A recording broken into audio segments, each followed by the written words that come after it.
كاب أجلجلو تلفزيون إيرترا عزوز السلام تانا نغرب لنا زخبركم تعزبتنا كما يتمسيو ساعة تشعة غينو نلومي حادة سنة استرالو زيناتات وشتن وطان حيزالكم قريبا زلخو شام تولدي نمكتالكم خبر عجم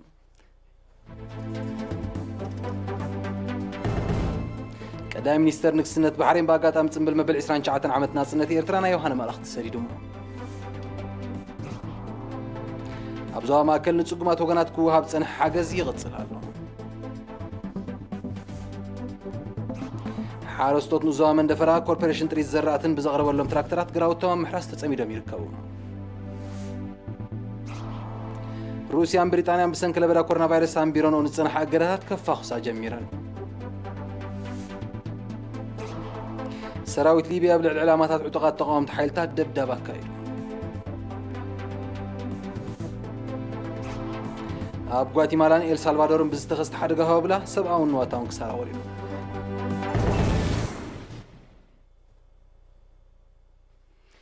قدامي مينستر نكسنة بحرين خليفة بن سلمان الخليفة باقات أمي تنبل مبل عسران شعتن عمتنا سنة إيرترا نيوهانا من اختي سريدوم قدامي مينستر خليفة أبتي بسم منقستون هاقرون زسدو من اختي سلامتان سناي منيتون نهزب منقستن إيرترا دحر مقلاص نبريزيدنت إسياس أفوركي ملوتعنا نيرترا دما سلام بلتسقنان زسفنو مسعي تمنيوم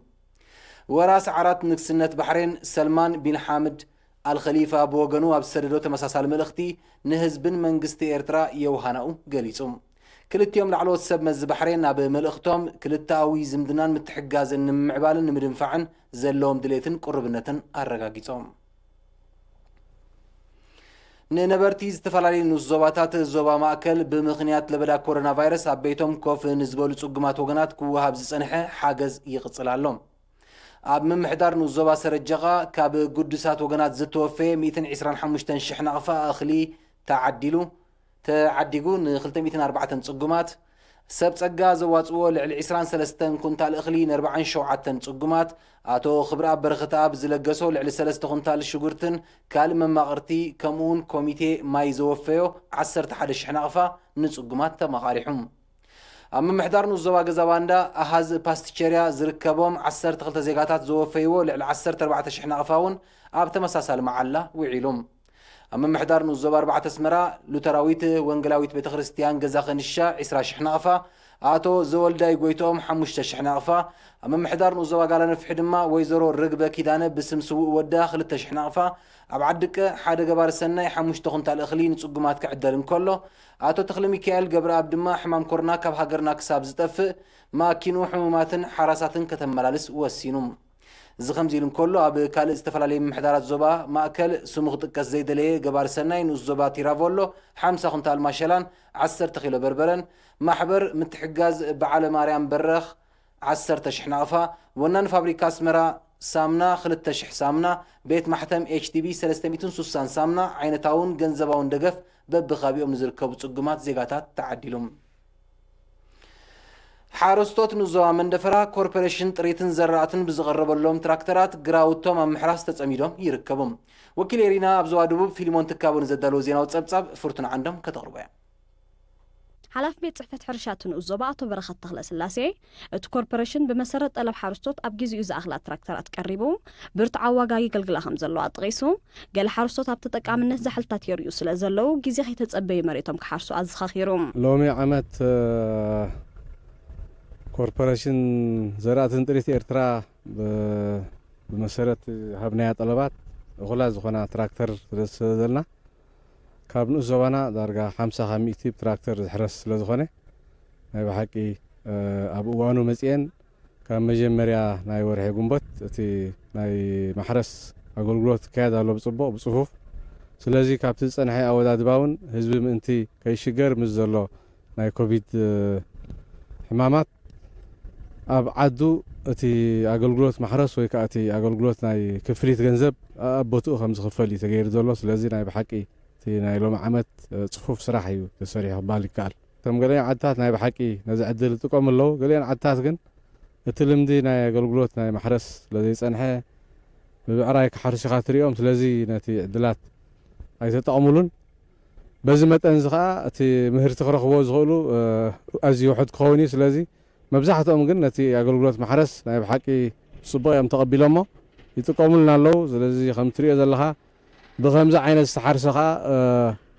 እኹል ማይን ሓመድን ስለ ዝዕቅብ እኹል ምህርቲ ክህብ ትፅቢት ኣሎ ዑደት ኣዝርእትን ምልስላስ መሬትን ኣብ ምክልኻል ፀሃያይን ምኽዕባት እቶታውነትን ልዑል ኣበርክቶ ስለ ዘለዎም ሓረስቶት ነዝተገንዚቦም ዝሓለፈ ዓመት ዝዘርእዎ ሎሚ ዓመት ከይደግሞ ድማ ኣዘኻኺሮም ነቲ ስራሕ ኣብ ምክትታል ዝርከቡ ኣባላት ኮርፖሬሽን ጥሪትን ዘራእትን ኣቶ ምሕረት ኣብ ግርማይን ኣቶ ዳዊት ፍስሓፄንን ኣብ ዝሃብዎ ሓበሬታ ድማ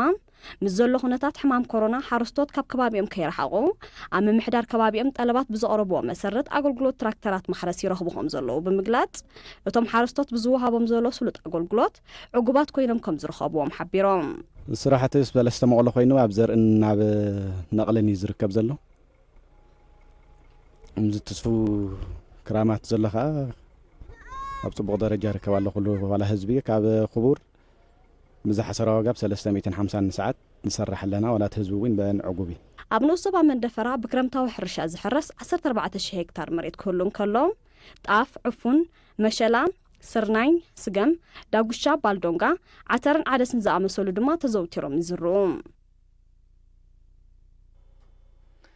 ኣብ ዓሰብ ኣሃዱ ምምሕዳር ከተማ ኩነታት ዕዳጋን ብቕዓት ዝውሃብ ኣገልግሎትን ንምክትታል ምስ መሻርክቱ ብምትሕብባር ኣብ ዝገበሮ ምቁጻር ዕለቱ ዘሕለፈን ዝተበላሸወን ንመሸጣ ተቐሪቡ ዝረኸቦ ልዕሊ 28 ኩንታል ፊኖ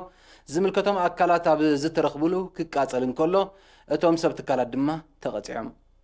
ቤት ጽሕፈት ሕግን ስርዓትን ምምሕዳር ከተማ ዓሰብ ነጋዶ ስስዕ ወጊዶም ንህዝቢ ብግቡእ ኣገልግሎት ክህቡ ብምትሕሳብ ህዝቡን ካብ ትካላት ዝዕድጎም ንብረት ዕለቶምን ብቕዓቶምን ርእዩ ክዕድግ ኣዘኻኺሮም እዚ ከምዚ ኢሉ እንከሎ ኣብ ከተማ ዓሰብ ለበዳ ኮሮና ቫይረስ ምኽንያት ብምግባር ኣብ ዋጋ ዝወሰኹን ካብ መምርሒ ወፃኢ ጥሕሰት ዝፈጸሙን ትካላት ካብ 500 ክሳብ 2500 ናቕፋ ከም ዝተቐጽዑ ጸብጻባት ሓይሊ ዕማም ምክልኻል ኮሮና ቫይረስ ዞባ ደቡብ ቀይሕ ባሕሪ ሓቢሮም ክብራት ዓዘብትና ድሕሪ ዝሓጻር መሰጋገሪት ኣህጉራዊ ዜና ሒዘ ክምለሰኩም እየ ምክትታል ክቅጽሉ ደጊመ ብኽብሪ ዕድም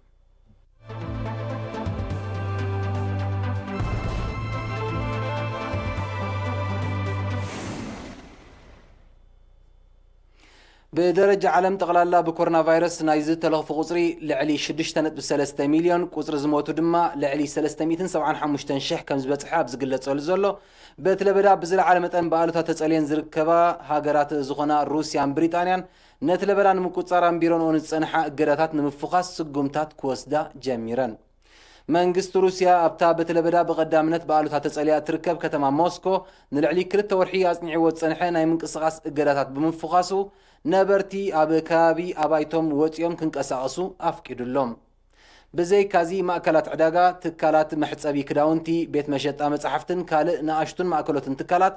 ፖሊስታት ማሕበራዊ ምርሓቕ ብዝኽብር መዳይ ክኽፈት ወጢኑ ምህላው መንግስት ሩሲያ ብ31 ግንቦት ኣብ ዘውፅኦ መግለጺ ኣፍሊጦም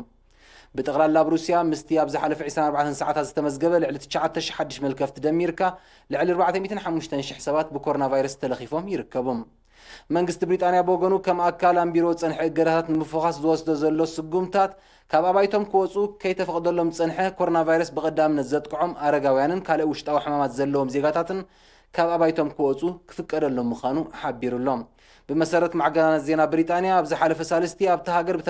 بزت مزجبل علمة المغت بأشحات زغط صاروا أبجماجم بحرن هزباوي مزناجع مأكلاتن بمتخاب نتنبي رزولنا محبرة ومرحاء بوليستات زت حس الجمتات كم زوسدو ينتصرام انتو خناجن كيلا تطعنا أبتا استاد كل 275 شح ملكفتن لعلي 30 شمون تنشح موتن تمزجيب الله تركب بريطانيا لبدا كورونا فيروس جناب تحت وتصر سلزيعته زيجاتات تنقعون كحيلو يسوع اللوم بخال وجن عبدو أمريكا قطري بكورونا فيروس زتلخفون أب أستات شمون 279 شح كم زعرجن لعلي 14 حكابهم دما كم زموتون زنت صور صبصبات مبزحتو كابزي أبتال بدا كورونا فيروس كاب قصر وصاي بمخان بالعلمة أنزس فحف حلا زلو برازيل زت مزجب مخانو يملكتهم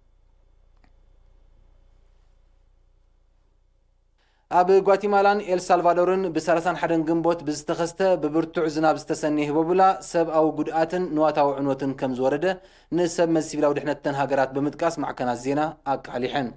بالتفترة وحدقة بوحدو 14 سبات كم زموتن لعل خلتم إتي أبايتي كم زعان ونزحبرو سب مزتن هاجرات ኣብ ትሕቲ ቅርጺ ብሓፈሻ ሓይሊ ኤሌክትሪክን መስመራት መጓዓዝያ ምድርን እውን ብቐሊል ዘይግመት ዕንወት ከም ዝወረደ ገሊጾም መንግስቲ ኤልሳልቫዶር እቲ ሓደጋ ዘውርዱ ዕንወት ንምፍዋስን በኣሉታ ዝተጸልዉ ንምርዳእን ምዃኑ ዝገለጾ ንኽልተ ሳምንታት ዝጸንሕ ህጹጽ ናይ እዋን ሓደጋ ድንጋገ ኣውጅሎም ተመሳሳሊ ባህርያዊ ሓደጋ ኣብ ቀረባ መጻኢ ክኽሰት ከም ዝኽእል ዝእምት ትንቢታት ኩነታት ኣየር ብምህላው ዘመልክቱ ኣሃዱታት ምክትታል ሜትሮሎጂ ዝወርድ ዕንወት ንምክልኻል ቁልጡፍ ቅድመ ምድላዋትን ኣብ ተኣፋፊ ከባቢታት ዝርከቡ ናብ ውሕስ ከባቢ ናይ ምግዓዝ ስጉምትን ክውሰድ ይጽውዑ ኣለዉ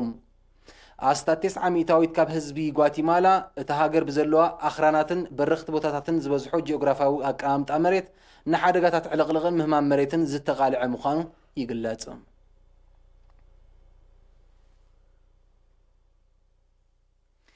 ኢራን ናብ ቬኔዙዌላ እትገብሮ መጠን ሰደድ ነዳዲ ከተዛይዶ ምዃና ሓቢራ ኢራን ነዚ ዝገለጸት ኣብ ዝሓለፈ ወርሒ መጋቢት ናብ ቬኔዙዌላ ዝገበረቶ ሰደድ 5 ነዳዲ ዝፀዓና መራኽብ ኣብዚ ቅንያት እዚ ብምልአን ብሰላም ኣብ ወደባት ቬኔዙዌላ ብምብጻሕ ኣብ መዓላ ከም ዝወዓለ ኣብ ዝቃላሓሉ ዘሎ እዩ ኣሜሪካ ነቲ ስጉምቲ ንምትዕንቓፍ ዝተፈላለየ ሸርሕታትን ስጉምታትን ከም ዝወሰደት ዝወቕስ መንግስቲ ኢራን ምስ ቬኔዙዌላ ንግዳዊ ምልዋጥ ምክያድ ልኡላዊ መሰል ሃገሩ ምዃኑ እዩ ሓቢሩ ዘሎ መንግስቲ ኢራን ብተወሳኺ ሓይሊ ባሕሪ ሃገሩ ውሕስነቲ ዝካየድ ሰደድ ንምርጋጽ ዘካይዶ ጸጥታዊ ሓልዋ ከም ዘትርሮ ብምምልካት ንምዕጋት ይኹን ንምኩላሙ ንዝካየድ ዝኾነ ፈተነ ተሪር መልሰ ግብሪ ከም ዝህበሉ ኣጠንቂቖሎም መንግስቲ ኣሜሪካ እዚ ኢራን ናብ ቬኔዙዌላ ዝገበረቶ ሰደድ ነዳዲ ነቲ ኣብ ልዕሊ ክልቲአን ሃገራት ኣጽኒዕዎ ዘሎ በይናዊ እገዳታት ዝጥሕስ ምዃኑ ብምግላጽ ብዕቱብ ይከታተሉ ከም ዘሎን ኣብኡ ኣብ ልዕሊ ዝተዋፈራ ትካላት እውን ከቢድ መልሰ ግብሪ ከም ዝህብን እዩ ኣጠንቂቑ ዝርከብ ኣሜሪካ ብኣንቢራቶ ዘላ ኣገዳታት ኣብ ልዕሊ ዓለማዊ ዕዳጋ ብተኸሲቱ ዘሎ ምንቁልቋል ዋጋ ነዳድን ቀንዲ ቁጠባዊ ምንጪ ኢራንን ቬኔዙዌላን ምዃኑ ዝግለጽ ጽላት ዕደና ነዳዲ ብከቢድ ከም እተሃስየ ይሕበር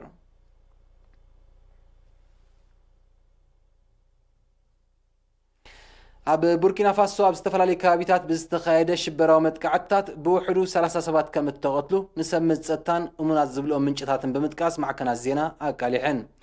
መንግስቲ ቡርኪና ፋሶ ብ31 ግንቦት ዘውፅኦ መግለጺ ኣብ ምብራቃዊ ሸነኽቲ ሃገር ኣብ ሓደ ዕሙር ዕዳጋ ከብቲ ብዝተኻየደ መጥቃዕቲ ብውሕዱ 25 ሰባት ከም እተቐትሉ ኣብ ተመሳሳሊ ዕለት ኣብ ሰሜናዊ ሸነኽቲ ሃገር ኣብ ልዕሊ ዝተዋፈሩ ኣባላት ጸጥታ ብዝተኻየደ ናይ ድብያ መጥቃዕቲ ድማ 5 ኣባላት ጸጥታ ከም እተቐትሉን ልዕሊ 20 ካልኦት ከም ዝቆሰሉን ኣፍሊጦም እቲ ናይ ድብያ መጥቃዕቲ ብሰንኪ ተኸታታሊ መጥቃዕትታት ንህይወቶም ብምስጋእ ኣብ ግዝያዊ መዕቆቢ ተመዛበልቲ ንዝርከቡ መሰረታዊ ጠለባት ኣብ ልዕሊ ዘመላልሳ ቃፍላይ መካይን ከም እተፈጸመ እዩ መንግስቲ ቡርኪና ፋሶ ሓቢሩ ዛጊት ናይቲ መጥቃዕትታት ሓላፍነት ዝወሰደ ኣካል የለን እዚ መጥቃዕትታት ምስ ሽበራውያን ሓይልታት ኣልቃዒዳን ዳዕሽን ጥቡቕ ምትእስሳር ዘለዎም ዕጡቓት ሓይልታት ኣብ ቡርኪና ፋሶ ንፈጢሮሞ ዘለው ጸጥታዊ ውድቀት ዘመልክት ምዃኑ እዮም ምስቲ ዞባ ቅርበት ዘለዎም ተንተንቲ ዝሕብሩ መንግስቲ ቡርኪና ፋሶ ነቶም ሽበራውያን ሓይልታት ንምድምሳስ ካብ 2017 ኣትሒዙ ኣብ ውሽጢ ደባቱን ምስ ሰራዊት ጎረባብቲ ሃገራትን ብምልፋን መጠነ ሰፊሕ ወተሃደራዊ ወፍሪ ኣብ ምክያድ እኳ ዝርከብ እንተኾነ ዛጊት ግን ዝተጎናጸፎ ድሙቕ ዓወታት ከም ዘየለ ይሕበር ኣብ ዝሓለፈ 5 ዓመታት ኣብ ዞባ ሳሕል ዝንቀሳቐሱ ሽበራውያን ሓይልታት ብዘካየዶ መጥቃዕትታት ብውሕዱ 900 በርጌስ ከም እተቐትሉን ልዕሊ 860,000 ድማ ኣደዳ ስደትን ምዝባልን ከም ዝኾኑ ጸብጸባት ሕብራት ሃገራት የመልክቱ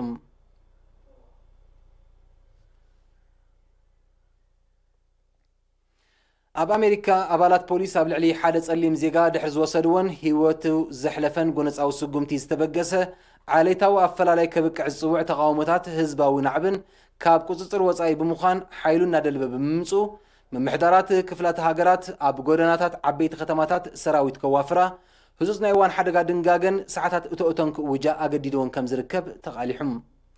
እቲ ብ27 ግንቦት ኣብ ከተማ ሚኒያፖሊስ ዝተበገሰ ህዝባዊ ተቃውሞታት ነዊሕ ከይጸንሕን ኣብ ህዝባዊ ናዕቢ ብምዕራጉ ኣብ መንጎ ሰልፈኛታትን ንምብታኖም ዝተዋፈሩ ሓይልታት ጸጥታን ግጭት ከም እተወልዐ ይፍለጥ ኣብዚ ትማሊ 31 ግንቦት ንረብዓይ መዓልቱ ቀጺሉ ዘምሰየ ህዝባዊ ናዕቢ ኣብ ዋሽንግተን ዲሲ ኒውዮርክ ካሊፎርኒያን ዝርከበን ዓበይቲ ከተማታት ተሃገር ህዝባዊ ናዕቢ ከም እተለዓዓለን ኣብ መንጎ ሰልፈኛታትን ሓይልታት ጸጥታን ግጭት ከም እተወልዐን ተቓሊሑም ሰልፈኛታት መካይን ከም ዘቃጸሉን ኣብ ልዕሊ ትሕተ ቅርጺ ዕንወት ከም ዘወረዱን ኣብያተ ጽሕፈት ፖሊስ ዝርከቡ መንግስታዊ ትካላት ከም ዘዕነውን ተሓቢሮም ኣብ መብዛሕትአን ህዝባዊ ናዕቢ ተላዒለን ዝርከብ ከተማታት ሰዓታት እቶእቶ ተኣዊጁ እኳ እንተሎ ሰልፈኛታት ግን ነቲ ትእዛዝ ብምጥሓስ ተቃውሞኦም ክገልጹ ከም ዘምሰዩ ዘነጸሩ ጸብጻባት ንምብታኖም ፖሊስ ዘንብዕ ጋዝን ናይ ፕላስቲክ ጠያይትን ከም ዝተጠቀሙ ኣረዲዮም ፖሊስ በኣማይ ዝቁፀሩ ኣብ ትሕቲ ቀይዲ ከም ዘእተው ዘመልከቱ ጸብጻባት ምምሕዳራት ክፍላት ሃገራት ነቲ ተላዓይሉ ዘሎ ህዝባዊ ናዕቢ ብሓይሊ ንምቁፃዩን ጸጥታን ምስፋንን ሰራዊት ኣብ ጎደናታት ኣዋፊረን ከም ዝርከባ ተሓቢሮም እቲ ህዝባዊ ተቃውሞታት ምስ ዘሎ ለበዳ ኮሮና ቫይረስ ተደሚሩ ኣብ ልዕሊ መንግስቲ ኣሜሪካ ዝለዓለ ጸጥታ ወጥሪ ፈቲሩ ከም ዝርከብ ይግለጽ ብዘይ ካዚ ብ31 ግንቦት ኣብ ከተማ ለንደን ብሪጣንያ ነቲ ኣብ ከተማታት ኣሜሪካ ዝካየድ ዘሎ ህዝባዊ ጻውዒት ዝድግፍ ብኣሽሓት ዝቁፀሩ ዝተሳተፈዎ ሰላማዊ ሰልፍታት ኣብ ኣፍደጋ ኤምባሲ ኣሜሪካ ብሪጣንያን ካልእ ዓበይቲ ጎደናታት ከተማ ለንደንን ተኻይዱ